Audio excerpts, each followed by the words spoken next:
Yeah, and as Colonel Grant Newsham, who you've had on the show, has said multiple times, if you want to understand the Chinese Communist Party, just watch a few seasons of The Sopranos. This is how they operate, and that's why even if you get rid of Xi, it's not like some benevolent Yes. person is going to come into power. If you rise up through that system, you are not a nice person. And if I had my druthers, if I had a magic language wand, the word I would get rid of is decouple.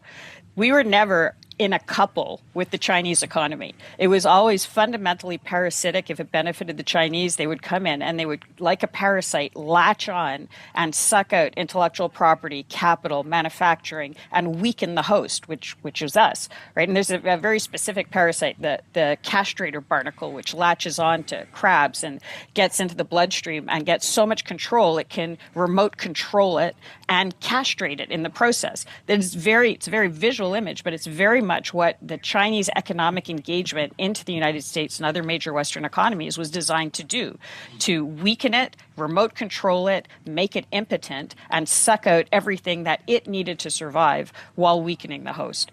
So it's not So decoupling. It was never an equal relationship. I love that.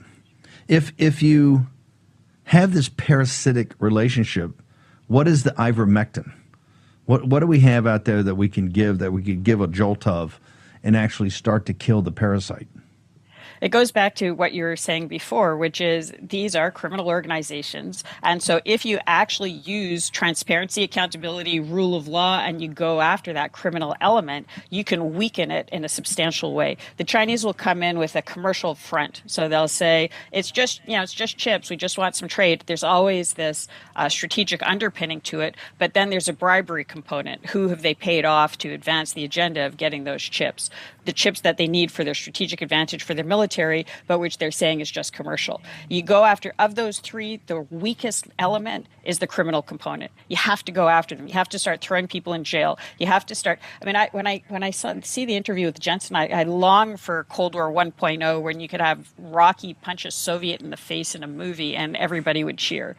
Why can't we punch Chinese bad guys in the face in a movie and cheer? Because they've got so much control over the narrative. So once we can start to say, look, this is a criminal organization that has the strategic intent of destroying the United States from the inside, and we've got to fight back. And our tools are the strengths that the U.S. embodies, this incredible system that has inspired so many people around the world. We need to decorrupt ourselves, not just the U.S., but all of the other ones that have been corrupted by it. And you can do it through things like exposing the wealth of the leadership of the Chinese Communist Party, seizing their assets, revoking visas of relatives, doing all the things that the United States claims it is as a country and stands for internationally, and re-give hope that the good guys are the good guys for a reason and they can win by being good.